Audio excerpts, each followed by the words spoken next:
In the sleepy village of St. Mary Mead, a clockmaker's life ends with a dagger to the heart, his rare jeweled timepiece stolen. Miss Jane Marple, with her sharp eyes and quiet wisdom, unravels a web of secrets among four suspects: a nervous apprentice, a grieving widow, a charming collector, and a gruff supplier. As alibis crumble and clues like a wax smudge and a hidden key point to greed, Miss Marple reveals the killer in a dramatic showdown, proving that even in a quaint village, time can hide deadly truths. Chapter 1: The Ticking Silence. The village of St. Mary Mead, nestled in a fold of the English countryside, wore its autumn hues with a quiet dignity.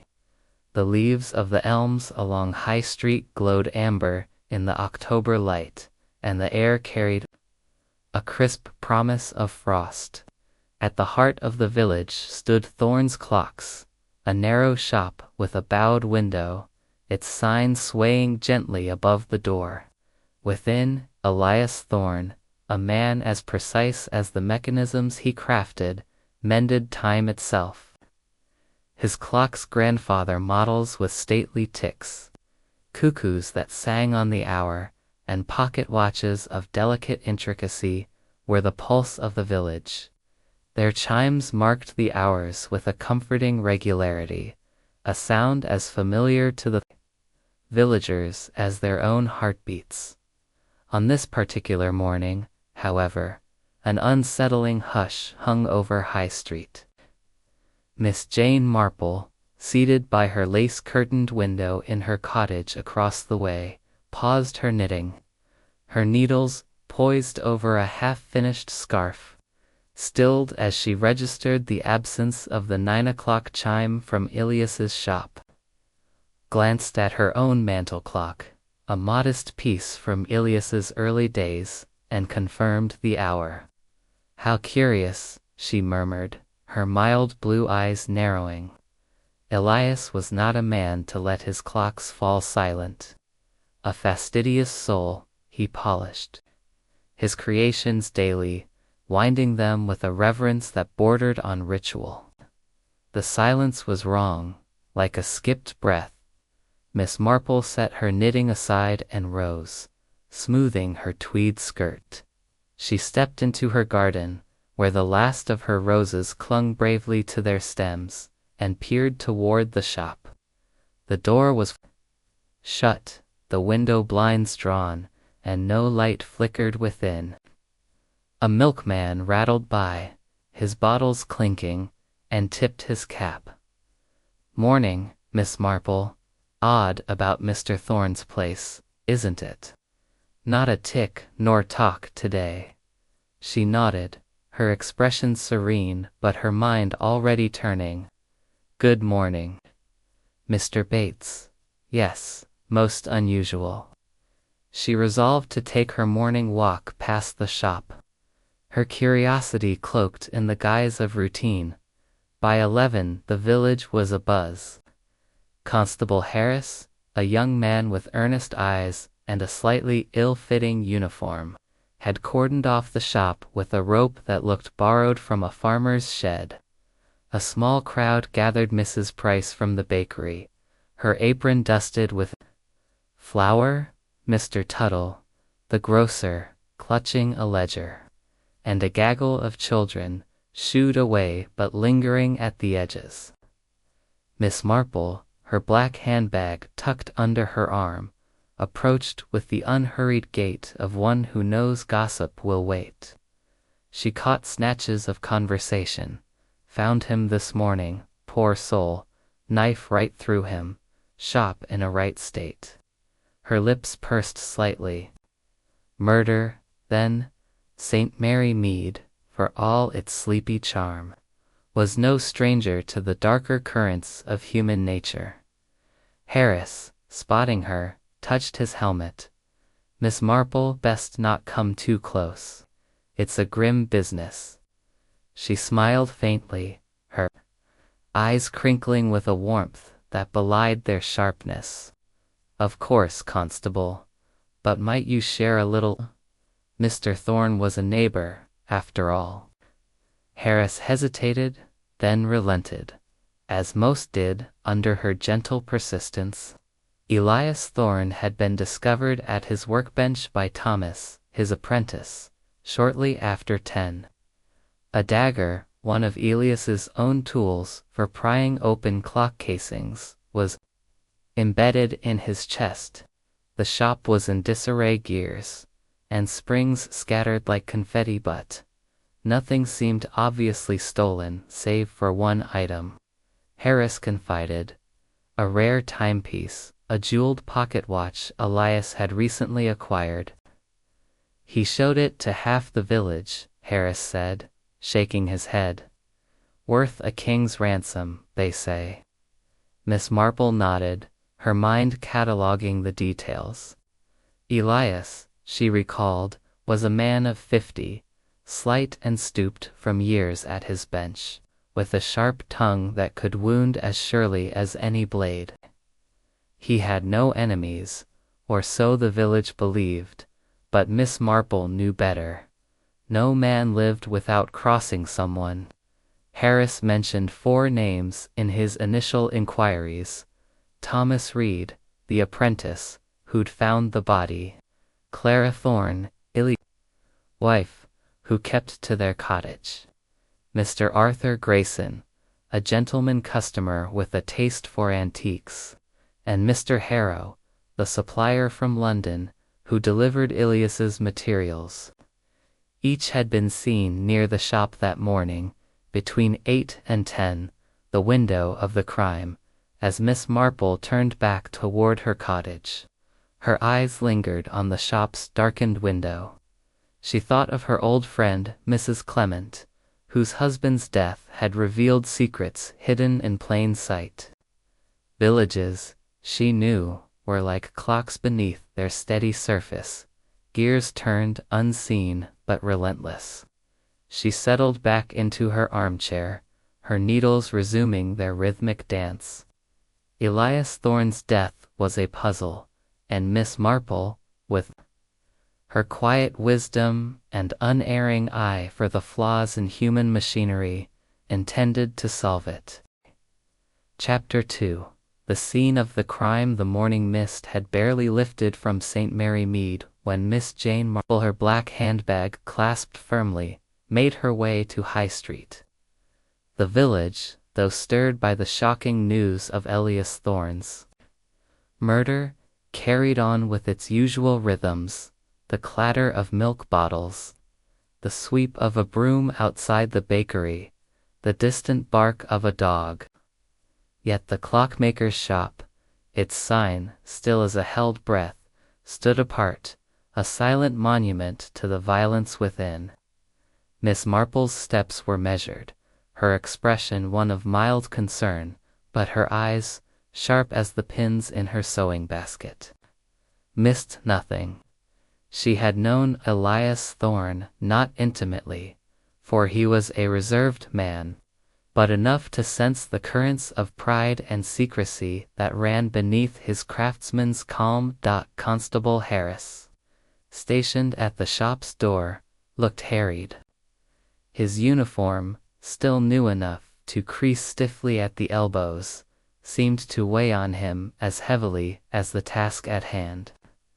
The crowd from earlier had dispersed, save for a few lingering souls. Mrs. Tuttle, the grocer's wife, whispering to the postmistress, and young Billy, a schoolboy with a habit of noticing what others overlooked. Miss Marple approached her smile disarming. "Good morning again, Constable Harris," she said, her voice soft as a summer breeze. "I wonder if I might have a word. Poor Mr. Thorne was such a fixture here, and I confess I'm quite shaken." Harris, who had learned to respect the old lady's quiet insight after a theft case last spring, hesitated only a moment. "It's not a pleasant sight, Miss Marple," he warned, but he held the door ajar, allowing her to step inside. The bell above the door gave a feeble jangle, as if reluctant to disturb the stillness. The shop was dim, the blinds still drawn, and the air carried the metallic temps of oil and polish, now overlaid with something sharper, more sinister. Miss Marple's gaze swept the room, taking in the familiar clutter of Ilias's trade, shelves lined with clocks, their hands frozen at various hours, a glass case of pocket watches, glinting faintly, and the workbench where Elias had spent his days. Now a tableau of tragedy. Elias Thorne lay slumped across the bench, his head resting on a scattering of gears and springs, as if he had fallen asleep mid. A dagger, its handle worn from years of use, protruded from his chest, the blood around it dried to a dark crust. Miss Marple's lips tightened, but she did not flinch. She had seen death before, in St. Mary Mead and beyond, and she knew it. Was not the body but the story behind it that mattered. Harris, standing at her side, cleared his throat. "Dr. Haydock's been by," he said. "Says it happened between 8 and 10 this morning. One clean stab, straight to the heart. Whoever did it knew what they were about." Miss Marple nodded, her eyes moving from the body to the workbench. The surface was a chaos of tools, screwdrivers, tweezers, a magnifying lens on a stand, but amid the disorder, one item stood out, a small velvet case, its lid open, revealing an empty silk lining. She stepped closer, careful not to disturb the scene, and peered at the case. "This held the timepiece, I presume?" she asked, her tone light but probing. Harris nodded. "Aye, that's what Thomas, the apprentice, says. A jeweled pocket watch, 17th century, French make. Mr. Thorne showed it to anyone who'd listened, said it was worth more than his shop. It's gone now, and I reckon that's no coincidence." Miss Marple's mind turned to the watch, its absence a glaring clue. Elias had been proud of it, almost to a fault, displaying it to customers with a gleam in his eye that spoke of more than craftsmanship. She recalled a conversation at the Women's Institute, where Elias had described the watch's sapphire inlay and intricate engravings. "A thief, then," she murmured, though her tone suggested she was not entirely convinced. She moved carefully around the bench, her eyes tracing the room's details. The shop was narrow, with a single front window and a back door leading to an alley. The back door, Harris noted, was unlocked, a habit of Ilias's, who often stepped out to receive deliveries or take a moment's air. "Anyone could have slipped in," Harris said, scratching his chin. "No sign of a struggle, though. Looks like he was caught unawares." Miss Marple's gaze lingered on the door, its latch worn and loose. She thought of her own back gate, left unlatched once, and the petty theft that followed. Carelessness invited opportunity. The floor was strewn with clock parts, as if a drawer had been appended. Yet the glass case of pocket watches remained intact, its lock undisturbed. "Curious," Miss Marple said softly.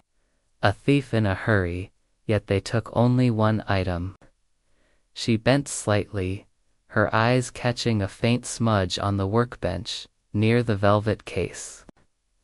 It was a waxy residue, pale and slightly translucent, out of place in Elias's meticulous domain, candle wax.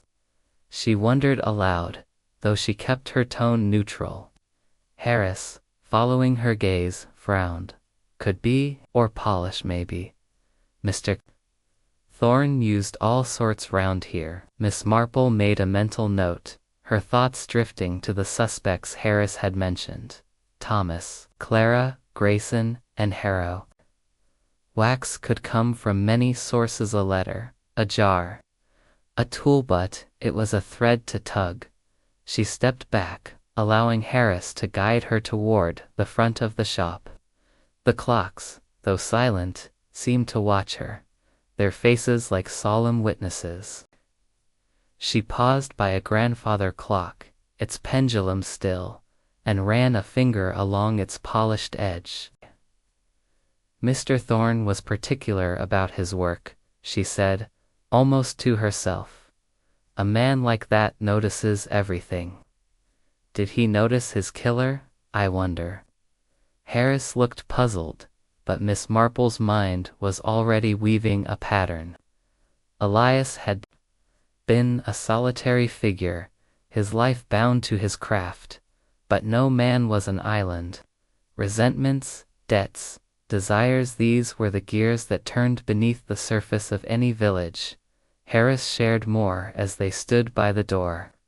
Thomas, the apprentice, had been sweeping the front step at 8:30 a.m., according to his own account, before leaving to fetch coal. Clara, Elias's wife, claimed to have been at home, though a neighbor had seen her near the shop with a basket. Mr. Grayson, the gentleman customer, had visited the day before, lingering over the timepiece with a collector's fervor. Mr. Harrow, the supplier, had been at the shop early, arguing over unpaid bills. Each had a window of opportunity, and each, Miss Marple suspected, had a story yet to be uncovered. She glanced at the workbench again, her eyes drawn to a small brass key half hidden among the gears.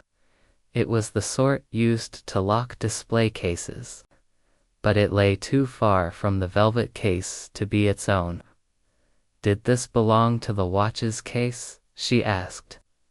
Harris shook his head. Not sure, miss. Thomas says Mr. Thorne kept the key on a chain in his pocket, but we haven't found it. Miss Marple's lips curved slightly. A missing key, a missing watch, an unlocked door. The pieces were beginning to align, though. The picture remained blurred as she stepped back into the street. The village seemed to close ranks around her, its familiar faces masking secrets. Mrs. Price, passing by, offered a nervous nod. Terrible thing, Miss Marple. Who'd do such a thing to poor Mr. Thorne? Miss Marple's smile was gentle, but her mind was elsewhere. People are not always what they seem, Mrs. Price, she said, her voice carrying the weight of experience. She thought of a spinster in St. Mary Mead, years ago, whose quiet demeanor had hidden a fierce grudge. Elias's killer, she sensed, was no stranger, but someone whose motives were as precise as the stab that ended his life. She returned to her cottage, her steps slow but purposeful. The roses in her garden nodded in the breeze, and she paused to clip a faded bloom, her mind turning over the morning's discoveries. The wax smudge, the empty case, the unlocked door, these were not random. Someone had known Elias's habits, his shop, his prize. She settled into her armchair, her knitting needles resuming their quiet dance. The village might whisper, but Miss Marple listened, and in listening, she would find the truth. Chapter 3. The Apprentice's Tale. The afternoon sun cast long shadows across St. Mary Mead, gilding the cobblestones and lending a deceptive warmth to the October chill. Miss Jane Marple, her knitting tucked into her capacious black handbag, made her way to the Blue Boar, the village's soul, where Constable Harris had arranged to question Thomas Reed, Elias Thorne's apprentice. The Blue Boar was a sturdy, half-timbered building, its low ceilings and smoky air a gathering place for local gossip and ale. Miss Marple, with her unassuming air, slipped in quietly, taking a seat by the fire with a cup of tea. Her presence went largely unnoticed, save for a nod from Mrs. Huggins, the innkeeper's wife, who was accustomed to the old lady's habit of appearing where news was freshest. Thomas Reed sat at a corner table, his lanky frame hunched over a mug of cider. At 19, he had the awkwardness of youth not yet settled into manhood, his hands fidgeting with a loose thread on his jacket. His face, freckled and pale, bore a nervous twitch at the corner of his mouth, and his eyes darted toward the door, as if expecting escape. Harris, notebook in hand, sat opposite, his questions steady but lacking the finesse to probe deeper. Miss Marple, stirring her tea, listened with the attentiveness of one who knew that truth often hid in the pauses between words. "You were at the shop this morning, Thomas," Harris began, his pencil poised. "Tell me again what you did." Thomas shifted, his fingers tightening on the mug. "Like I said, sir, I was sweeping the front step at 8:30. Mr. Thorne was particular about the shop looking tidy. Then I went to fetch coal from Mr. Tuttle's yard. Came back just after 10 and found him." Like that, his voice faltered, and he took a quick sip of cider, as if to steady himself. Miss Marple's spoon paused mid-stir. She recalled her nephew Raymond's apprentice days, full of ambition but also resentment toward a master's exacting standards. Thomas's story was plausible, yet his unease suggested more. She noted the ink stains on his fingers, a sign of his work on Ilias ledgers as well as clocks. Had he been privy to more than his master's craft? Harris pressed on. "You didn't see anyone go in or out? No customers, no deliveries?" Thomas shook his head, too quickly, Miss Marple thought. "No, sir. The street was quiet. I was only gone a bit, half an hour, maybe." His eyes flicked to the window, then back to his mug. Miss Marple, her gaze soft but unyielding, caught the gesture. A boy like Thomas, she mused, might lie to protect himself, or someone else. She thought of young Tommy Pierce, a village lad who'd once fibbed about a stolen bicycle to shield a friend. "And the timepiece," Harris said, leaning forward, "that jeweled watch Mr. Thorne was so proud of. You ever handle it?" Thomas's twitch intensified. "No, sir. Mr. Thorne never let me near it. Kept it locked in that case, key in his pocket. Said it was too fine for clumsy hands like mine." His tone carried a hint of bitterness, quickly masked. Miss Marple's needles, though still in her bag, seemed to click in her mind.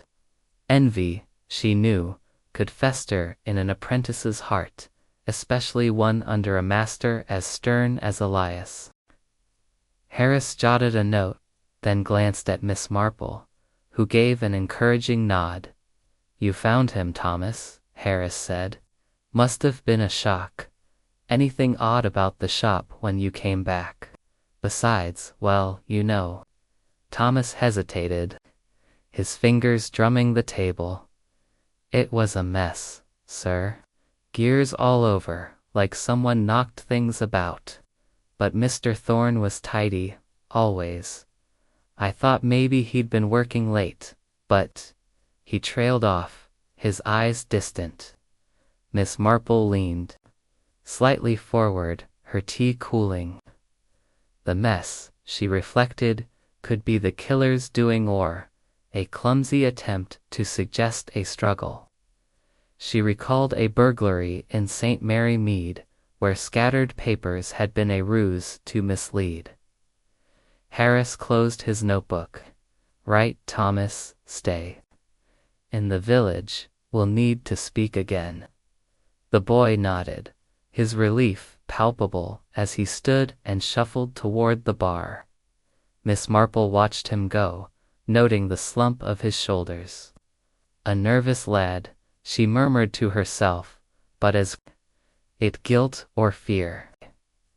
She thought of her gardener's boy, who'd once trembled under questioning, not for theft, but for dread of authority. Thomas's story held, but its edges were frayed. As Harris joined her by the fire, Miss Marple offered a smile. "A trying day, Constable. Young Thomas seems shaken, but youth often is." Harris sighed, rubbing his temple. "He's hiding something, Miss Marple, I'd wager. But he's not the only one. Mrs. Thorne's story's shaky, and that Mr. Grayson's too smooth by half. Then there's Harrow, with his temper." Miss Marple nodded, her mind cataloging each name. "People reveal themselves in time," she said. "Like clocks they tick on, showing their true faces when the hour strikes." She rose, her handbag swinging gently. "Might I suggest, Constable, asking Mr. Tuttle when Thomas fetched that coal? Times have a way of slipping in young memories." Harris brightened, scribbling the idea. Miss Marple stepped into the street, the inn's warmth fading behind her. The village was settling into evening, lamps glowing in cottage windows, but her thoughts remained with Thomas. His bitterness, his twitch, his ink-stained hands, they were pieces of a puzzle, not yet aligned. She recalled a lad in St. Mary Mead, driven to theft by a master's scorn. Was Thomas such a lad, or merely a witness caught in fear's grip? Her steps quickened, her mind as sharp as the autumn air. Chapter 4. The wife's grief. The late afternoon light filtered through the lace curtains of the Thorne cottage, casting delicate patterns on the worn parquet floor. Miss Jane Marple, her black handbag resting on her lap, sat in a chintz armchair, her posture as upright as her resolve. Clara Thorne, Elias's widow, had invited her for tea, an invitation Miss Marple accepted with her usual blend of courtesy and curiosity. The cottage, tucked at the end of a narrow lane off High Street, was modest but tidy, its shelves lined with china figurines and a single photograph of Elias, stern-faced, beside a towering grandfather clock. The air smelled faintly of lavender and freshly baked scones, but an undercurrent of sorrow hung heavy, as tangible as the ticking of a small mantel clock. Clara, a woman in her late 40s, moved with the careful deliberation of one carrying a fresh wound. Her pale face, framed by a tight bun of graying hair, bore the marks of sleeplessness, red-rimmed eyes, and a faint tremor in her hands as she poured tea from a chipped pot. Her dress, black and hastily donned, seemed to weigh on her slight frame. Miss Marple, accepting a cup, noted the faint clink of china, a sign of nerves rather than clumsiness. "Thank you, Mrs. Thorne," she said softly, her voice a balm.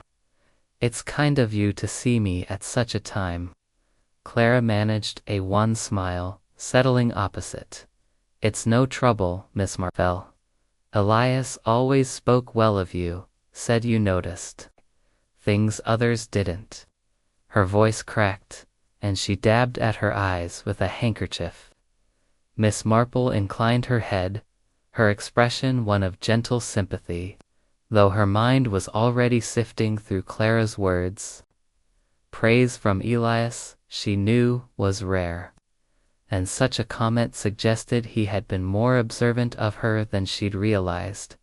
Constable Harris had visited earlier, and Clara recounted their conversation as Miss Marple sipped her tea. I told him I was here all morning, Clara said, her fingers twisting the handkerchief. Baking bread, you see, for Ilias's lunch. He liked it fresh, with a bit of butter. Her eyes drifted to the photograph, and she faltered.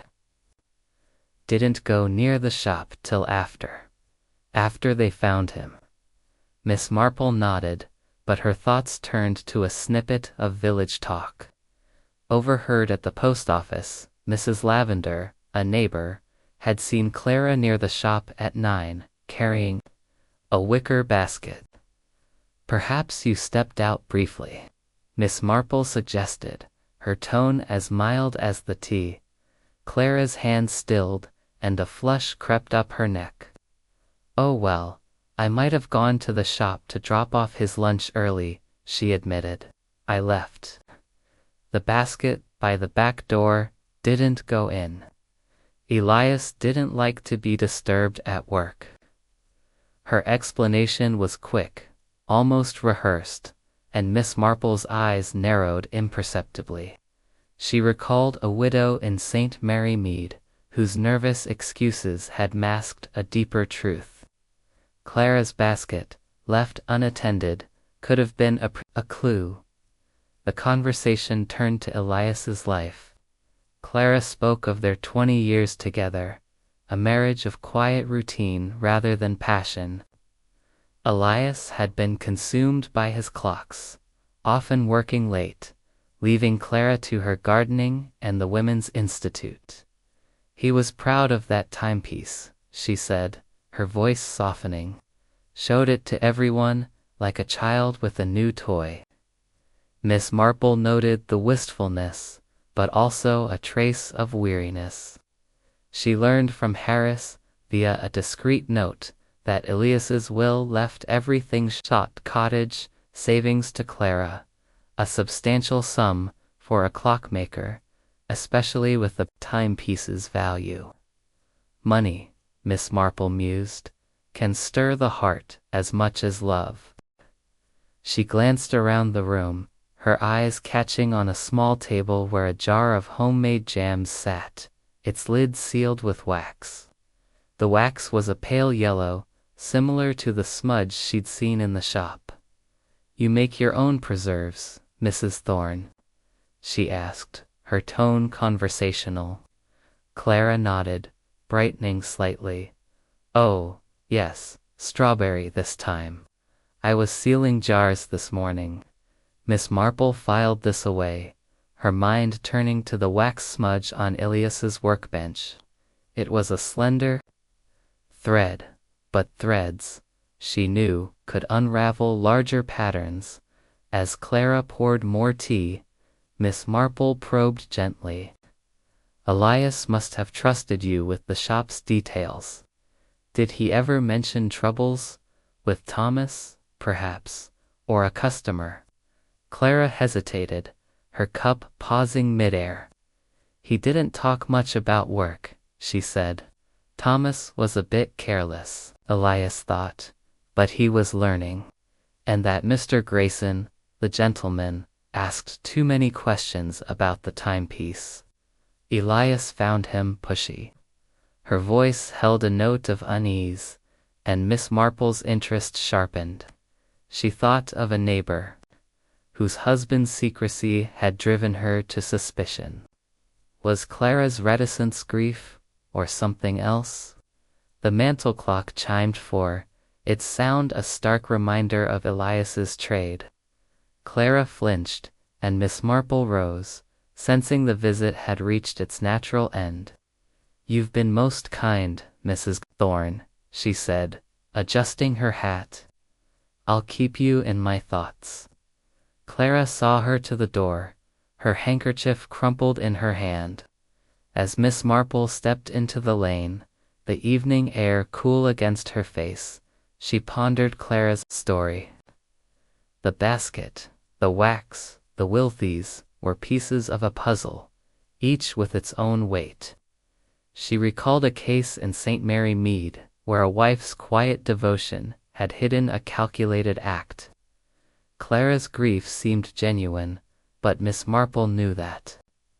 Tears could mask as much as they revealed. She walked slowly back to High Street, her mind as active as her steps were measured. The village was settling into dusk, its cottages aglow with lamplight, but the shadow of Ilias's death lingered. Clara's story, like Thomas's, held together but frayed at the edges. Miss Marple's needles, though still in her bag, seemed to click in her thoughts, knitting together the threads of motive and opportunity. She would speak to Harris again, perhaps about that basket left by the back door. For now, she returned to her cottage, her eyes as sharp as the stars beginning to pierce the sky. Chapter 5. The Customer's Curiosity. The Vicarage of St. Mary Mead, a rambling house with ivy-clad walls, stood at the edge of the village, its garden a riot of late autumn roses. Miss Jane Marple, her black handbag swinging gently, arrived for afternoon tea at the invitation of Mrs. Clement, the vicar's wife, whose hospitality was as reliable as the village gossip. The occasion, however, was no mere social call. Mr. Arthur Grayson, the gentleman customer suspected in Elias Thorne's murder, was a guest at the vicarage, and Miss Marple's keen interest in human nature had prompted her to accept the invitation with alacrity. The October sun slanted through the parlor windows, casting a warm glow on the polished table, where scones and a silver teapot awaited. Mrs. Clement, a plump, cheerful woman with a penchant for matchmaking, greeted Miss Marple with a flutter of welcomes. "So good of you to come, Miss Marple," she said, ushering her to a seat. "Mr. Grayson's been telling us such fascinating things about clocks. Quite the expert, aren't you, Mr. Grayson?" The man in question, seated by the hearth, rose with a polished smile. Arthur Grayson was in his early 40s, tall and impeccably dressed in a tailored suit, his dark hair flecked with gray at the temples. His manners were those of a city gentleman, smooth and deliberate, but Miss Marple noted the watchfulness in his hazel eyes, like a man accustomed to guarding secrets. "Hardly an expert, Mrs. Clement," Grayson replied, his voice cultured and warm. "Merely an enthusiast. Mr. Thorne's collection was a rare find in such a quiet village." He inclined his head toward Miss Marple, who returned a serene smile, her hands folded neatly over her handbag. She thought of a London art dealer she'd once met, whose charm had masked a ruthless streak. Collectors, she knew, could be as driven by obsession as by appreciation. As tea was poured, Mrs. Clement chattered about village affairs, but Miss Marple's attention was on Grayson. Constable Harris had shared that Grayson had visited Thorne's shop the previous day, lingering over the rare jeweled timepiece with what Thomas, the apprentice, had called hungry eyes. Grayson's alibi for the morning of the murder was breakfast at the vicarage until 9:30 a.m., followed by a walk to the post office. Yet Mrs. Clement, in a burst of candor, had mentioned to Miss Marple that Grayson had been late for breakfast, appearing flustered and adjusting his cufflinks as if he'd been elsewhere. Miss Marple, stirring her tea, decided to test the waters. "Mr. Grayson," she began, her tone as light as the steam rising from her cup, "you must have found Mr. Thorne's shop a treasure trove. That pocket watch he spoke of, 17th century, wasn't it? Must have been quite the prize." Grayson's smile remained, but his fingers paused on his teacup. "Indeed, Miss Marple," he said. "A French piece, sapphire-laid, with engravings finer than any I've seen. Thorne was rightly proud of it." His voice held admiration, but Miss Marple caught a flicker of intensity, like a spark in dry grass. She pressed gently. Such a piece must attract all sorts, I imagine. Collectors, dealers, perhaps even those less scrupulous. Grayson's eyes met hers, and for a moment she saw calculation behind his charm. "Oh, certainly," he replied, recovering smoothly. But Thorn was careful, kept it under lock and key. A pity it's gone missing now. His tone was sympathetic, yet Miss Marple sensed a rehearsed quality, like an actor hitting his mark. She recalled a stamp collector in St. Mary Mead, whose obsession had led to theft and worse. Was Grayson's interest in the timepiece mere enthusiasm, or something deeper? Mrs. Clement, oblivious to the undercurrent, offered more scones, but Miss Marple steered the conversation. "You were at the shop yesterday, I believe. It must have been a shock to hear of poor Mr. Thorn's fate." Grayson nodded, his expression grave. "A tragedy. I was there in the afternoon, discussing the timepiece. Thorn was alive and well, though perhaps a touch distracted. I left him to his work and returned here." Miss Marple noted the precision of his words, as if measured with a jeweler's scale. She thought of her friend Elspeth, whose husband's polished lies had unraveled under quiet scrutiny.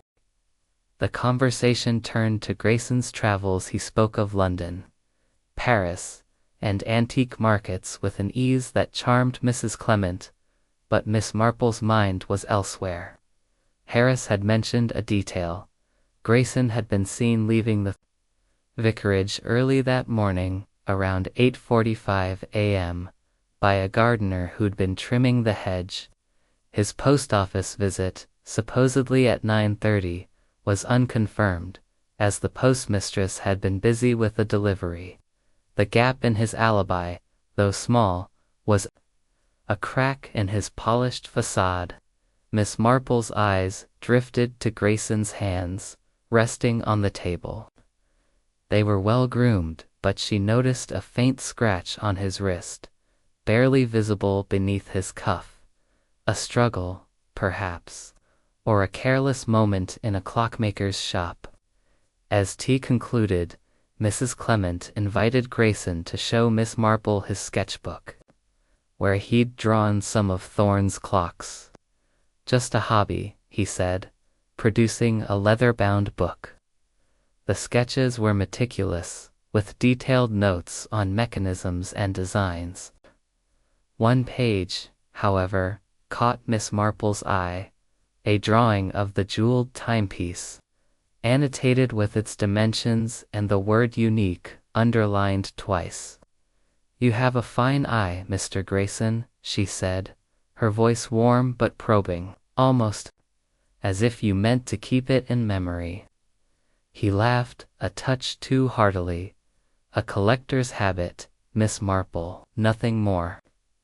She rose to leave, thanking Mrs. Clement and nodding to Grayson, whose smile lingered a moment too long, as she walked back through the vicarage garden. The roses' scent mingling with the evening chill, Miss Marple's thoughts turned over. The encounter, Grayson's charm was a veneer, she suspected, hiding a purpose as precise as the timepiece he coveted. She recalled a case in St. Mary Mead, where a gentleman's polished manners had concealed a thief's heart. The scratch on his wrist, the sketchbook's fervor, the unverified alibi, these were threads in a pattern, not yet complete. She would suggest to Harris a closer look at Grayson's movements. For now, she returned to her cottage, her mind as clear as the starlit sky, ready to unravel the next knot in the mystery. Chapter 6. The supplier's death. The evening air of St. Mary Mead carried a brisk edge, the kind that made villagers quicken their steps toward lamplit cottages. Miss Jane Marple, her shawl drawn snugly about her shoulders, walked the short distance to the village square, where the post office stood, sentinel beside the grocer's shop. Her destination was not the postmistress's counter, however, but the yard behind, where Mr. Harrow, Elias Thorne's supplier, was said to be unloading a delivery of clock parts. The news of Elias's murder had stirred the village into a hum of speculation, and Miss Marple, with her quiet habit of listening where others only spoke, sought to learn more about the burly man from London whose name had surfaced in Constable Harris's inquiries. The yard was a cluttered space, strewn with crates and barrels, its cobbles slick from an earlier drizzle. Mr. Harrow, a broad-shouldered man with a weathered face and hands like ham hocks, was heaving a wooden box from his cart. His coat patched at the elbows, strained across his back, and his cap sat askew, revealing a shock of grizzled hair.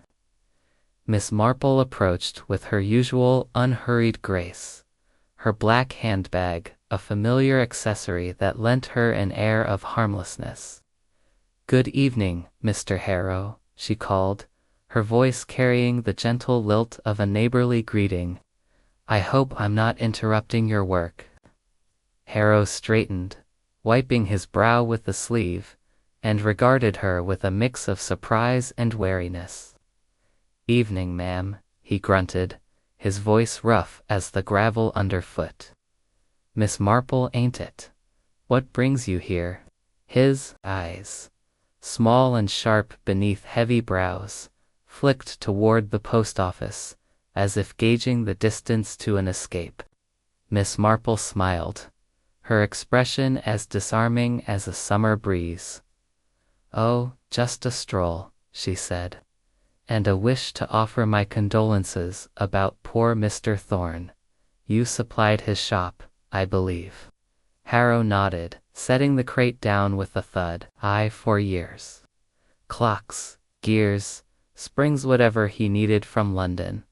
Terrible business. What happened?" His tone was gruff, but Miss Marple caught a trace of unease, like a shadow passing over his face. She knew from Harris that Harrow had visited the shop at 8:15 that morning, arguing with Elias over unpaid bills. The postmistress, ever a font of village intelligence, had added that Harrow was seen lingering near the shop afterward, his cart parked in the alley until nearly 9:30.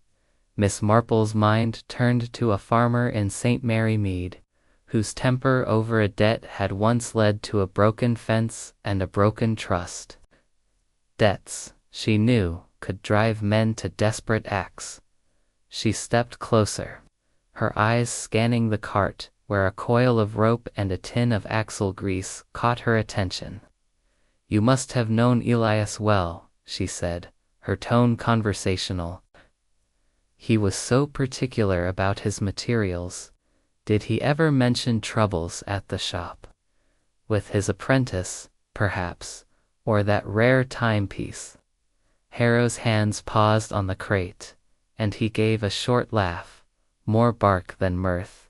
Thorne was a tight-fisted sort, always haggling over prices. That watch, though he wouldn't shut up about it, said it'd make his name. "Never let me see it up close, mind."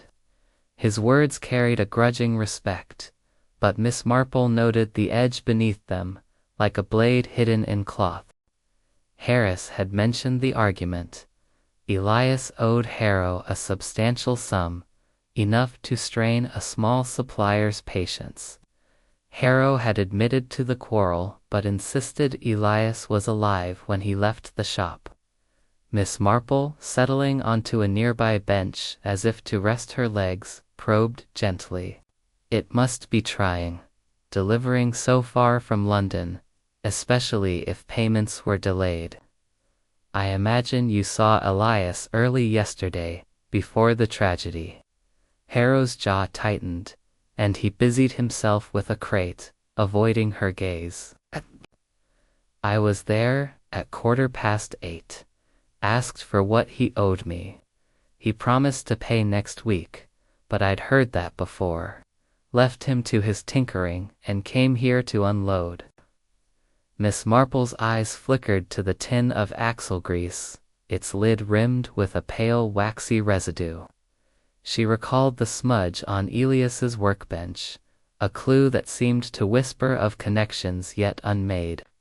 You must be thorough with your cart, she said lightly. That grease keeps things running smoothly, I suppose. Harrow grunted, non-committal. Got to, or the wheels stick. London roads ain't kind. His answer was curt, and Miss Marple sensed a wall rising. She thought of a tradesman in St. Mary Mead, whose gruffness had hidden a guilty conscience after a petty theft. Was Harrow's brusqueness merely his nature, or a shield? She rose, adjusting her shawl. You've been most helpful, Mr. Harrow. It's a sad day for St. Mary Mead, losing such a craftsman. Harrow nodded, his eyes still wary. Aye, sad.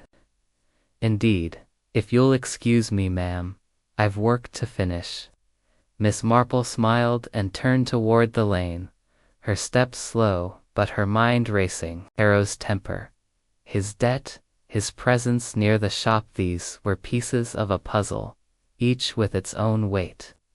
She recalled the postmistress's remark about Harrow's cart lingering in the alley, a detail that clashed with his claim of a swift departure. And the wax-like grease, so like the smudge in the shop, was a thread she would not yet let go as she reached High Street. The village was cloaked in twilight, its lamps casting pools of light on the cobblestones. Miss Marple paused by the church, its spire a dark silhouette against the sky, and considered her next move. She would suggest to Harris a closer look at Harrow's cart, perhaps for traces of that grease. For now, she returned to her cottage, where her knitting awaited, its rhythmic clicks a counterpoint to the questions turning in her mind. Harrow's story, like those before it, was a clock with missing gears, functional, but incomplete. She would watch and listen until the hour of truth struck. Chapter 7. The Village Whispers, the morning after Miss Jane Marple's encounter with Mr. Harrow. St. Mary Mead awoke to a sky heavy with clouds, the air thick with the promise of rain. The village, though outwardly serene, thrummed with the undercurrent of unease that follows a violent death. High Street bustled with its usual rhythm, carts rattling, shop bells jingling, but conversations were hushed, eyes darting toward the shuttered windows of Thorne's clocks. Miss Marple, seated in her garden with a cup of tea and her knitting, observed the comings and goings from behind her rose bushes.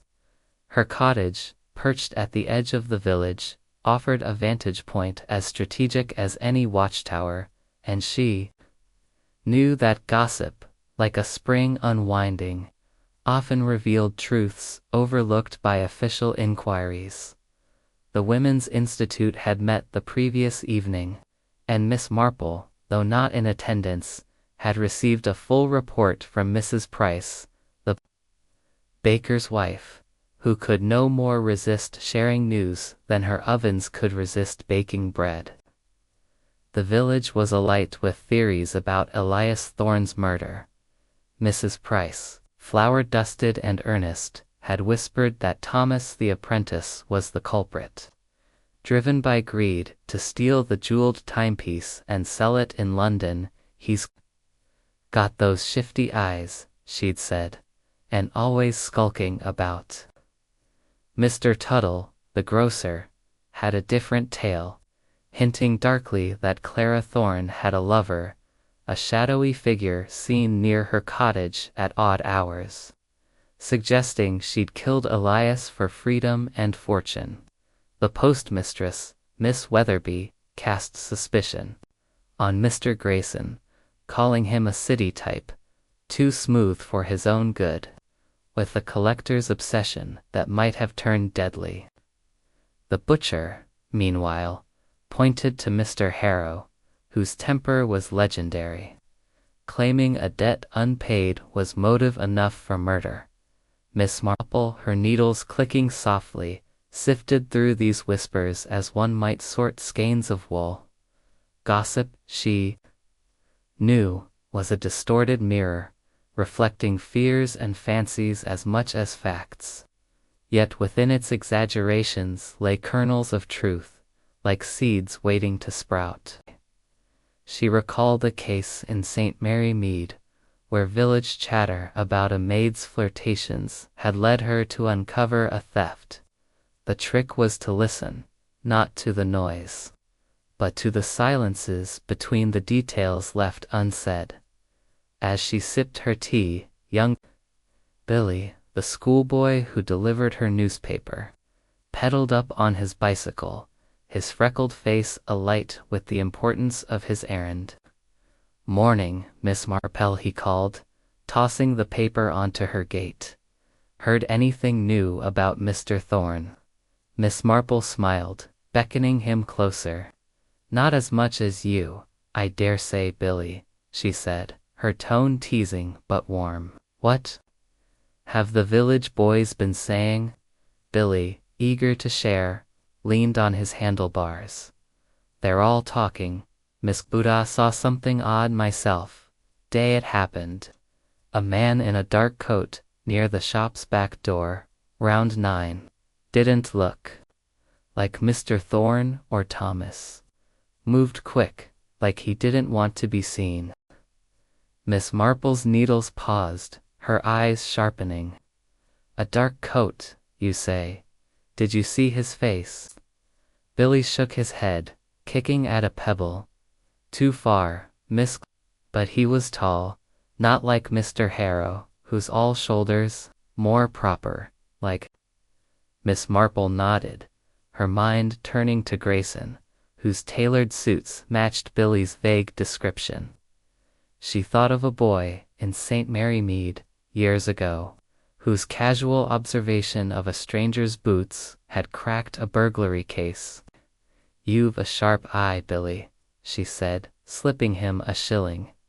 "Keep watching, but mind you stay safe." Billy grinned, pedaling off, leaving Miss Marple to her thoughts. She rose, tucking her knitting into her bag, and decided to walk to the village shop, where gossip flowed as freely as tea at the vicarage. The shop, a cramped space smelling of soap and apples, was presided over by Mrs. Tuttle, whose tongue was as quick as her husband's ledger. As Miss Marple selected a tin of biscuits, Mrs. Tuttle leaned across the counter, her voice low. "It's a scandal, Miss Marple. That Clara Thorne, acting all mournful, but I saw her laughing with a man last month, behind the church. And now she's set to inherit everything." Miss Marple's expression remained placid, but she noted the detail. "Grief takes many forms, Mrs. Tuttle," she said mildly. "But it's curious, isn't it, how money stirs suspicion?" Mrs. Tuttle nodded, emboldened. "And that Mr. Grayson, always asking about that watch. My husband says he's no gentleman, just a fancy thief. Mark my words, he's got that timepiece hidden away." Miss Marple murmured agreement, her mind cataloguing the accusations. She purchased her biscuits and stepped outside, where the butcher, Mr. Giles, was sweeping his doorstep. "Morning, Miss Marple," he called. "Reckon it's Harrow who did it. Owed money, and he's got a fist like a hammer. Broke a chair at the Blue Boar last year over a spilled pint." Miss Marple smiled, filing away the anecdote. Tempers, she knew, could flare into violence, but Harrow's debt was a blunt motive, lacking the precision of Elias's wound, as she walked back toward her cottage. The first drops of rain pattered on her umbrella. The village whispers, though tangled, pointed to the same threads: greed, envy, desperation, Thomas's ambition, Clara's inheritance, Grayson's obsession. Harrow's detige was a gear in the mechanism of motive. But Billy's sighting of the man in the dark coat lingered in her mind, a detail as sharp as the dagger that killed Elias. She would mention it to Harris, suggesting he ask after tall men in dark coats near the shop. For now, she settled into her armchair, the rain tapping her windows, her knitting a steady rhythm against the village's restless pulse. The whispers, she knew, would lead her closer to the truth, if only she listened carefully enough. Chapter 8. The missing timepiece. The rain that had threatened St. Mary Mead all morning arrived in earnest by noon, a steady drizzle that turned the cobblestones of High Street into a glistening mirror. Miss Jane Marple, undeterred by the weather, donned her mackintosh and sturdy boots, her black handbag slung over her arm like a faithful companion. Her destination was Thorne's Clocks, where Constable Harris had agreed to let her take another look at the scene of Elias Thorne's murder. The shop, still cordoned off with a sagging rope, stood silent, its windows dark as if mourning its master. Miss Marple's steps were measured, her umbrella a shield against both rain and prying eyes, but her mind was as sharp as the ticking of a well-wound clock. Turning over the threads of the case, the suspects, the wax smudge, the missing jeweled timepiece. Harris met her at the door, his face weary but welcoming. "Miss Marple, you're a braver soul than most, coming out in this," he said, holding the door open. The bell above gave a muted jangle, as if reluctant to disturb the stillness within. The shop was much as she'd left it. Elias's body had been removed, but the workbench remained a chaos of gears, springs, and tools, a testament to the violence that had shattered its order. The air was damp, carrying the faint metallic scent of oil and the lingering chill of death. Miss Marple's eyes, keen despite the dim light, swept the room, settling on the empty velvet case that had once held the 17th-century pocket watch. "Still no sign of the timepiece, Constable?" she asked, her voice soft but deliberate, as she stepped toward the workbench. Harris shook his head, his notebook tucked under his arm. "Not a trace, Miss Marple. Dr. Haydock's confirmed the time of death between 8 and 10, likely closer to 9. The watch is gone, and I reckon it's the key to this whole business." Miss Marple nodded, her fingers brushing the edge of the workbench, careful not to disturb the scene. The velvet case, its silk lining starkly empty, drew her gaze. The lock was intact, its mechanism unforced, suggesting the thief had used a key or known where Elias kept it. She bent closer, her eyes catching the faint smudge of wax she'd noticed before, pale and translucent against the polished wood. "This wax, Constable," she said, pointing without touching. "Have you had it examined?" Harris frowned, crouching beside her. "Not yet, but it's odd, isn't it? Thorne was meticulous, never saw a mess like this in his shop." Miss Marple's mind turned to the suspects, each with a possible connection to wax. Clara's sealed jam jars, Thomas's polishing wax, Grayson's wax-sealed letter, Harrow's axle grease. The smudge was a slender clue, but she knew from a theft in St. Mary Mead that small details could unravel large crimes. "It might be worth testing," she suggested. Wax comes from many sources, but it may tell us who lingered here. Her gaze moved to the scattered gears, their arrangement less random than it first appeared. A small brass key, half hidden beneath a cogwheel, caught her attention. She pointed it out to Harris. "Is this the key to the case?" Harris picked it up with a gloved hand, examining it. "Could be, but Thomas said Thorne kept the watch's key on a chain in his pocket. We didn't find it on him." Miss Marple's lips pursed slightly. A missing key, a missing watch. Someone had known Elias's habits intimately, she recalled. A neighbor's lost brooch, found because the thief had overlooked a tiny clasp. Whoever took the watch, she murmured, knew exactly where to look. She stepped toward the back door, its latch still loose, and peered into the alley beyond. The rain had turned the cobbles slick, but faint wheel marks suggested a cartperp's harrows had been there recently. "This door," she said. Turning to Harris, "Was it unlocked when you arrived?" He nodded. "Aye, Thomas said Thorne often left it so for deliveries. A bad habit, if you ask me." Miss Marple agreed silently, thinking of her own back gate, once left ajar and inviting trouble. The unlocked door was an opportunity, but for whom? She moved to the glass case of pocket watches, its contents untouched. Curious that only the one piece was taken, she said. A thief in a hurry might have grabbed more. Harris scratched his chin. Unless they knew what they wanted. "That watch was worth a fortune, according to a dealer I spoke to in London. Collectors would kill for it." His words hung in the air, and Miss Marple's eyes flickered with interest. She thought of Grayson's sketchbook, with its detailed drawing of the timepiece, and Clara's inheritance, which included the shop's value. Thomas's ambition and Harrow's debt also lingered in her mind, each motive a gear in a complex mechanism. As they left the shop, the rain easing to a fine mist, Miss Marple paused on the step.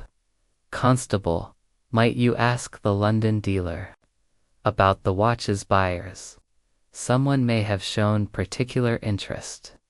Harris nodded, jotting the idea in his notebook. "Good thought, Miss Marple.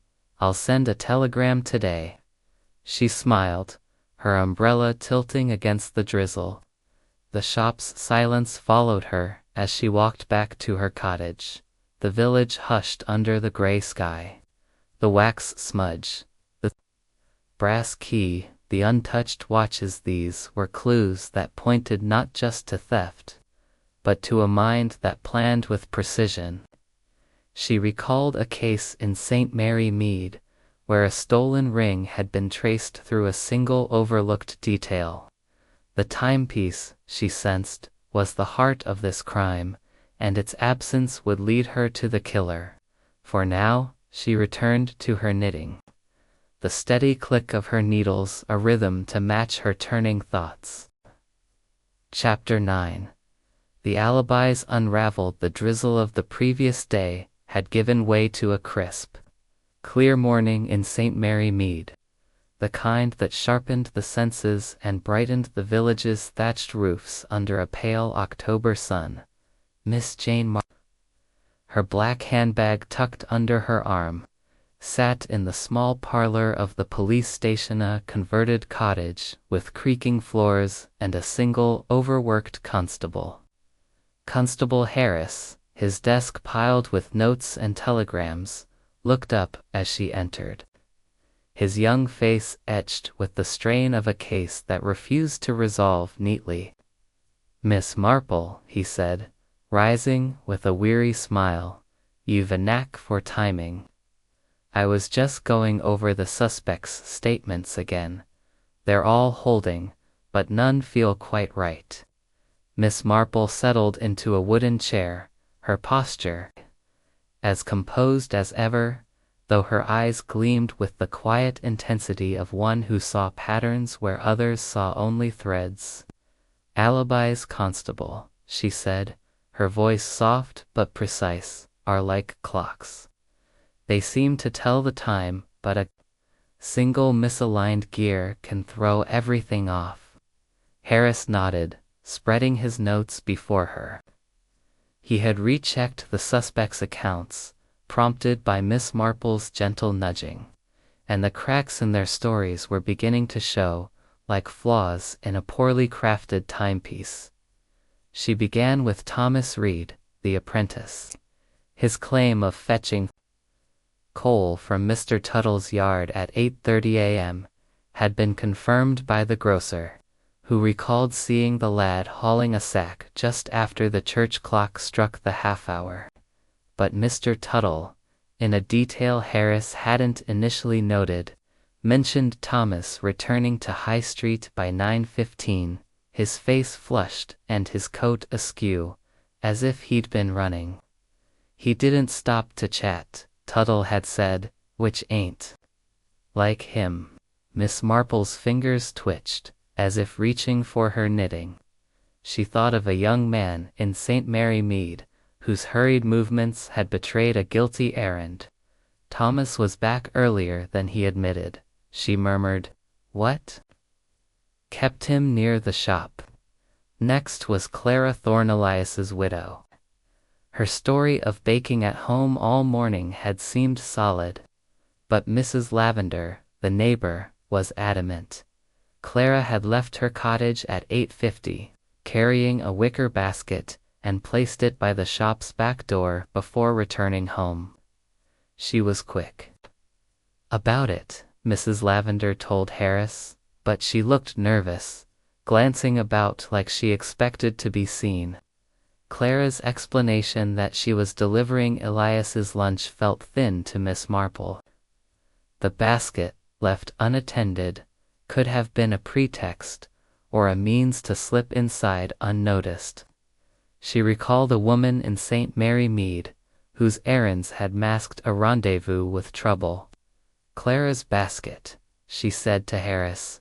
"Did anyone check its contents?" Harris shook his head, jotting a note. "Not yet, but I'll send someone to the cottage. Could be she left something telling." Miss Marple nodded, her mind lingering on Clara's trembling hands and the wax-sealed jam jars in her kitchen. The smudge on Elias's workbench remained a nagging clue, its source still elusive. Mr. Arthur Grayson, the gentleman customer, presented a more polished alibi, but it, too, was fraying. He claimed to have been at the vicarage for breakfast until 9:30, then walked to the post office. Yet the vicarage gardener, old Mr. Pye, had seen Grayson leave at 8:45, heading toward High Street, his dark coat flapping in the morning breeze.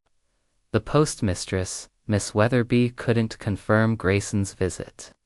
As she'd been sorting parcels from 9:30 to 10 o'clock, "He might have come in," she'd said, "but I didn't see him." Miss Marple's eyes narrowed. Grayson's sketchbook, with its fervent drawing of the timepiece and the scratch on his wrist, suggested a man whose interest went beyond admiration. She thought of a collector in St. Mary Mead, whose obsession with rare coins had led to deception. "Mr. Grayson's movements," she said, "need watching. A man so precise with his sketches might be less so with his truths." Finally, there was Mr. Harrow, the supplier. His story of arguing with Elias at 8:15 and leaving soon after held. But a milkman had spotted Harrow's cart parked in the alley behind the shop at 9:10, its wheels freshly greased. Harrow claimed he'd been unloading at the post office, but the postmistress recalled no deliveries until after 10. The discrepancy was small, but Miss Marple knew small gaps could hide large secrets. She recalled the waxy residue on Harrow Cart, so like the smudge in the shop. Mr. Harrow's temper, she said, and his debt both are motives, but his cart's presence is curious. Perhaps a closer look at its contents. Harris leaned back, rubbing his eyes. You're right, Miss Marple. They've all got opportunity, and none of their stories are watertight. He shared a new detail, a telegram from the London dealer, confirming the jeweled timepieces value a sum that could tempt even the most honest soul. Collectors were after it, Harris said. One offered Thorne a fortune last month, but he wouldn't sell, said it was his legacy. Miss Marple's lips pursed. The watch's worth sharpened Grayson's motive, but Clara's inheritance and Harrow's debt were equally compelling. Thomas, too, might have seen the watch as a ticket to independence. She rose, smoothing her skirt. You're doing fine work, Constable. Might I suggest speaking to the milkman again? He may recall more about that cart. Harris nodded, his confidence bolstered by her calm assurance. As Miss Marple stepped into the street, the village sparkled under the morning sun, but its brightness belied the shadows of deceit. The alibis, like Ilias's clocks, were intricate but flawed, each tick revealing a potential lie. She thought of a case in St. Mary Mead, where a maid's shaky alibi had crumbled under quiet scrutiny. The truth, she sensed, was close, hidden in the gaps of time and testimony. She returned to her cottage, her knitting calling, its rhythm a steady guide through the maze of suspicion. Chapter 10. The Collector's Secret.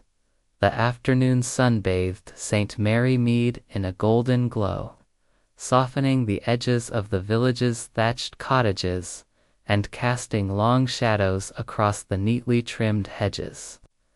Miss Jane Marple, her black handbag clasped firmly, made her way to the vicarage once more, where Mrs. Clement had invited her for tea. The invitation, however, was a pretext. Miss Marple's true purpose was to observe Mr. Arthur Grayson, the polished gentleman whose interest in Elias Thorne's jeweled timepiece had grown sharper in her mind. The vicarage parlor, with its chintz curtains and faint scent of lavender, was a familiar setting, but today it felt charged with the undercurrent of suspicion that followed a murder. Mrs. Clement greeted her with a bustling warmth, her cheeks flushed from the heat of the kitchen. "Miss Marple, how good to see you," she exclaimed, ushering her to a seat by the tea table, where a plate of cucumber sandwiches and a steaming pot awaited. Mr. Grayson, already seated, rose with a courteous nod, his tailored suit impeccable, his smile as smooth as polished glass. "A pleasure, Miss Marple," he said, his voice carrying the cultured ease of a man accustomed to charming his way through drawing rooms. Yet Miss Marple, her mild blue eyes meeting his, noted a faint tightness at the corners of his mouth, a sign of strain that belied his composure. As tea was poured, Mrs. Clement chattered about the village flower show, but Miss Marple steered the conversation with the deftness of a needle through fabric. "Mr. Grayson," she began, her tone as light as the steam rising from her cup, "you must find St. Mary Mead rather quiet after London's bustle. Do you often seek out such villages for your collecting?" Grayson's smile widened, but his fingers adjusted his cufflink, a gesture Miss Marple recognized as a nervous tic. "I go where the treasures are, Miss Marple," he replied. Thorne's shop was a rare find. His timepiece, well, it was a masterpiece. I'd hoped to persuade him to part with it. Miss Marple nodded, sipping her tea. "Constable Harris, had shared a troubling detail, a London scandal, some years back, involving a stolen antique clock linked to a man matching Grayson's description. The case had never been proven, but the whispers lingered, like dust in a neglected corner. She thought of a gentleman in St. Mary Mead, whose charm had concealed a penchant for pilfering silver. Such treasures must tempt many, she said, her voice gentle but probing. Did you ever meet others interested in the timepiece? Rivals, perhaps. Grayson's eyes flickered, a momentary lapse before his smile returned. Oh, collectors are a competitive lot, but Thorne was tight-lipped about his clients. He mentioned a dealer once, pressing him to sell, but he refused, said the watch was his legacy. His tone was casual, yet Miss Marple caught a note of envy, like a sour chord in a melody. She recalled Grayson's sketchbook, with its meticulous drawing of the timepiece and the scratch on his wrist. A detail that suggested more than a casual visit to the shop. Prompted by Mrs. Clement's encouragement, Grayson spoke of his travels, Paris auctions, Florence markets, but Miss Marple's attention was on his hands, which betrayed a slight tremor as he reached for a sandwich. She shifted the conversation. You were at the shop the day before the tragedy, I believe. It must have been a shock to hear of Mr. Thorne's fate. Grayson nodded, his expression appropriately solemn. A terrible loss. I saw him that afternoon, discussing the watch. He was in high spirits, though perhaps preoccupied. I left him to his work and returned here. Miss Marple's mind turned to the gardener's sighting of Grayson leaving the vicarage at 8:45 a.m. on the morning of the murder, heading toward High Street. His alibi of breakfast until 9:30 was unconfirmed, and the post office visit he claimed was dubious. She thought of young Billy's account of a tall man in a dark coat near the shop's back door at 9. A description that fit Grayson's elegant frame. You must have a fine memory for details, she said, judging by your sketches. Did you notice anything unusual at the shop that day? A visitor, perhaps, or a sign of trouble? Grayson hesitated, his cup pausing mid-air. Nothing out of the ordinary, he said, too quickly. Just Thorne and his clocks, as always. Miss Marple's smile remained serene, but her mind was knitting together threads, the sketchbooks. Fervor, the scratch, the unverified alibi. She recalled a case in St. Mary Mead, where a gentleman's overly precise answers had unraveled under scrutiny. Grayson's charm, she suspected, was a mask for a deeper intent.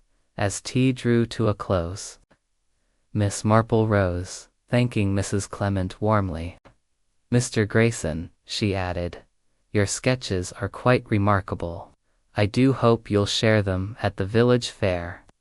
Grayson's laugh was polite, but his eyes followed her to the door, wary as a fox sensing a trap. Outside, the sun was dipping low, casting the vicarage garden in a rosy light. Miss Marple paused by the gate, her thoughts turning to a suggestion for Harris. A search of Grayson's room might reveal more than sketches. She recalled the wax smudge in the shop, wondering if Grayson's sealed letter, seen at the vicarage, held a clue.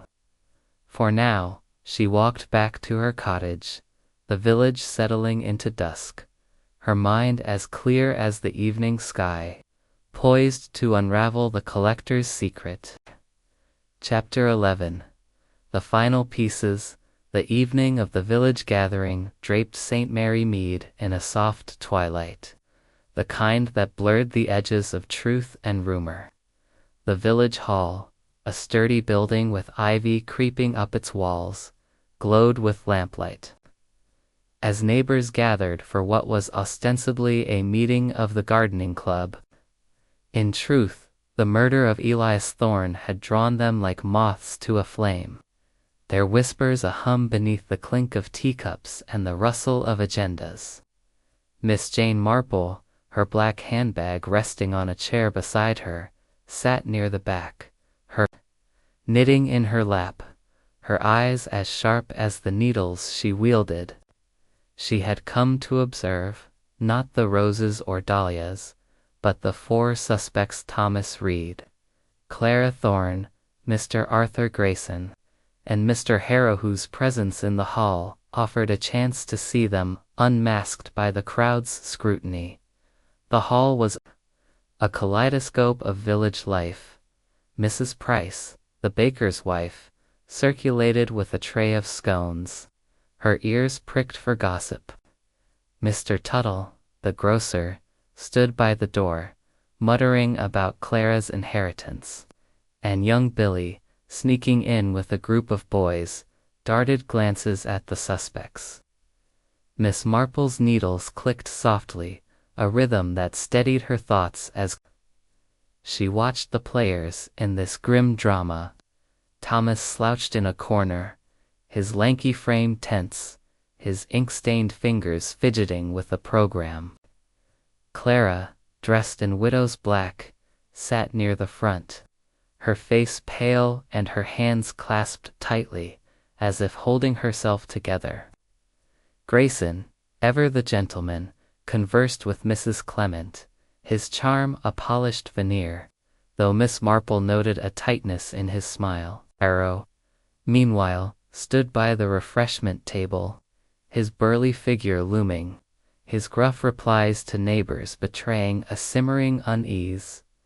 Miss Marple's mind turned over the clues she had gathered: the wax smudge on Ilias's workbench, the missing timepiece, the unlocked back door, and the frayed alibis of each suspect. Constable Harris, at her quiet urging, had pursued new leads. The wax, tested by a chemist in the nearby town, matched the type used in fine letter seals, not Clara's jam jars, Thomas's polishing wax, or Harrow's axle grease. This pointed sharply to Grayson, whose wax-sealed letter she had seen at the vicarage.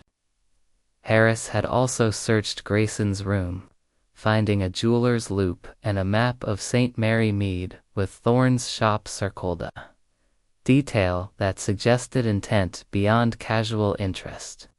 Yet the timepiece remained missing, and Miss Marple knew the final piece of the puzzle lay in connecting motive to opportunity. As the meeting began, Mrs. Clement droned on about pruning techniques, but the room's attention wandered. Miss Marple's gaze settled on Grayson, who laughed too loudly at a remark, his eyes flicking toward the door. She recalled young Billy's sighting of a tall man in a dark coat near the shop's back door at Nina. Description that fit Grayson's elegant frame more than Harrow's bulk or Thomas's slouch. Clara's basket, left unattended, and Thomas's hurried return to High Street at 9:15 suggested opportunity, but Grayson's unverified alibi and obsession with the timepiece weighed heavier. Harrow's lingering cart, though suspicious, seemed less precise, his motive blunt where the crime was surgical. Miss Marple leaned toward Harris, who stood near the wall, his notebook in hand. "Constable," she whispered, "that wax smudged the chemist confirm its source?" Harris nodded, keeping his voice low. "Aye, it's from a high-quality sealing wax, the sort used for formal letters. Grayson's got a stick of it. In his room, matches perfectly." Miss Marple's lips curved slightly. She envisioned Grayson in the shop, searching for the timepiece's key, dropping wax as he opened a letter or sealed a note, perhaps startled by Ilias's arrival. The stab wound, clean and deliberate, spoke of a man with steady hands, not Harrow's temper or Thomas's inexperience. Clara's grief, though genuine, did not preclude her presence near the shop, but the wax tied the crime to Grayson. As the meeting broke for tea, Miss Marple watched the suspects mingle. Thomas avoided Clara, his eyes downcast. Clara spoke softly to Mrs. Price, her handkerchief crumpled. Harrow gulped tea, his scowl deterring conversation. Grayson, however, was too animated, his laughter a touch forced as he complimented Mrs. Clement's roses. Miss Marple recalled a St. Mary Mead swindler, whose overdone charm had betrayed his guilt. She whispered to Harris again, "The back door, constable. Grayson's height and coat match Billy's sighting, and the loop only, a collector with intent would carry one." Harris nodded, his resolve firming. The pieces were aligning. Obsession, the wax, the map, the scratch on his wrist from a struggle, the unverified alibi. Miss Marple envisioned him slipping through the unlocked back door, knowing Elias's habits, searching for the key. When Elias confronted him, Grayson struck, his collector's greed outweighing his polished manners. The timepiece, she suspected, was hidden somewhere, close perhaps, in Grayson's luggage. A secret compartment to match his secretive nature. She thought of a St. Mary Mead theft, where a stolen locket was found in a hollowed book. Greed betrays, she murmured, her needles still. As the gathering dispersed, Miss Marple rose, her handbag swinging gently. She would urge Harris to search Grayson's belongings again, with an eye for hidden spaces. The village hall emptied, its lamplight fading, but Miss Marple's mind was alight, the final pieces of the puzzle falling into place. She stepped into the cool night, her thoughts as clear as the stars above, ready for the revelation that would bring Elias Thorne's killer to light. Chapter 12. The Revelation. The village hall of St. Mary Mead, though modest in its whitewashed walls and creaking floorboards, held an air of solemn expectancy on this chilly October evening. The gardening club had yielded to a more pressing purpose. Constable Harris, at Miss Jane Marple's quiet insistence, had gathered the four suspects: Thomas Reed, Clara Thorne, Mr. Arthur Grayson, and Mr. Harrow for what he called a clarification of accounts. The hall was sparsely lit, its oil lamps casting flickering shadows across the faces of the assembled villagers, who sat in rows of wooden chairs, their murmurs a low hum like the drone of bees. Miss Marple, seated near the front, her black handbag on her lap and her knitting untouched, surveyed the scene with eyes as keen as the edge of a freshly sharpened blade. Harris stood at the front, his young face set with determination, though a faint flush betrayed his nerves. Behind him, a table held a few items from the crime scene: the empty velvet case, a photograph of the dagger, and a small vial containing the wax smudge, now identified as sealing wax. The suspects, seated in a row, were a study in contrasts. Thomas, slouched and fidgeting, his ink-stained fingers twisting a handkerchief. Clara, pale and rigid in her widow's black, her eyes fixed on the floor. Grayson, upright and composed, his tailored suit a stark contrast to the village's homespun attire, though his smile was taut. Harrow, hulking and scowling, his arms crossed as if daring the room to accuse him. Miss Marple's gaze lingered on each, her mind a loom weaving the threads of evidence into a coherent pattern. The wax smudge, matching Grayson's sealing wax. The jeweler's loop and marked map in his room. young Billy's sighting of a tall man in a dark coat. The scratch on Grayson's wrist hole pointed to the collector's greed. Yet she had not overlooked the others. Thomas's hurried return to High Street, Clara's unattended basket, Harrow's lingering cart. Each had opportunity, but only one had the precision to strike a single, fatal blow and vanish with the timepiece. Harris cleared his throat, addressing the room. "We're here to set things straight about Mr. Thorne's murder," he began, his voice steadying.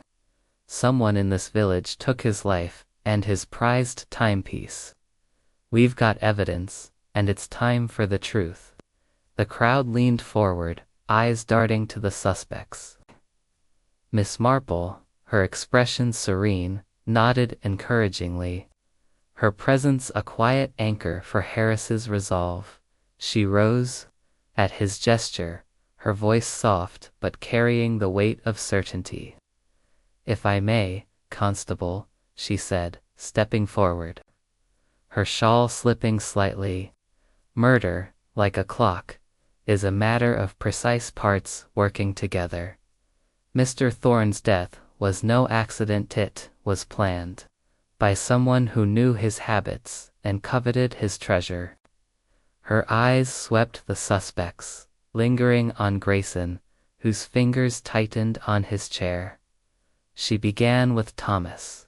"Young Mr. Reed," she said, "you were at the shop early, sweeping, then fetching coal. But you returned by 9:15, seen by Mr. Tuttle, looking flustered. Were you hiding something?" Thomas's face reddened, his voice a stammer. I just went back to check the shop, ma'am. Found him dead, like I said." Miss Marple nodded, her tone gentle. "Youth is impulsive, but your hands, Thomas, are those of an apprentice, not a killer." She turned to Clara. "Mrs. Thorne, your grief is real, but your basket by the back door at 9 raises questions. Was it merely lunch, or a reason to be near the shop?" Clara's eyes filled, her voice trembling. "I only wanted to help Elias. I left the basket and went home." Miss Marple's gaze softened, but she noted Clara's clasped hands, steady despite her tears. "A wife's devotion can be complex," she said, "but your wax was not the one found." Harrow shifted, his scowl deepening, and Miss Marple addressed him next.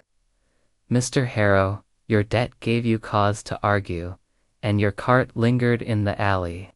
Yet your temper is blunt, and the murder was precise." Harrow grunted, his voice low. "I didn't touch him, ma'am. I was at the post office by then."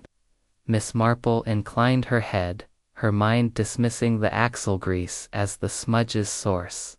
Finally, she faced Grayson, her voice as calm as a still pond. "Mr. Grayson, you loved that timepiece. Your sketches prove it. You left the vicarage at 8:45, seen by the gardener, and young Billy saw a man like you near the shop's back door at 9. The wax on the workbench matches your sealing wax, and your loop and map suggest more than idle interest." Grayson's smile faltered, his eyes darting to the door. "You coveted the timepiece, Mr. Grayson," she continued. "When Elias refused to sell, you took it by force, slipping through the unlocked door, striking when he caught you." The hall was silent, every eye on Grayson. His face paled, and he rose, his voice sharp. "This is absurd. I was at the post office."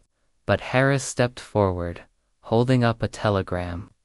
"The postmistress didn't see you, sir, and we found this." He produced a small jeweled timepiece, its sapphire glinting, retrieved from a false bottom in Grayson's suitcase. The crowd gasped, and Grayson lunged for the door. only to be stopped by 2 villagers Harris had stationed there. Clara wept softly, Thomas exhaled, and Harrow nodded grimly. Miss Marple returned to her seat, her knitting untouched, her eyes calm but triumphant. She thought of a St. Mary Mead thief, caught by a single overlooked detail. "Greed betrays," she murmured, as Harris led Grayson away. The village hall emptied, its lamps dimming, but St. Mary Mead's rhythm was restored, thanks to the quiet wisdom of an old lady who saw what others missed.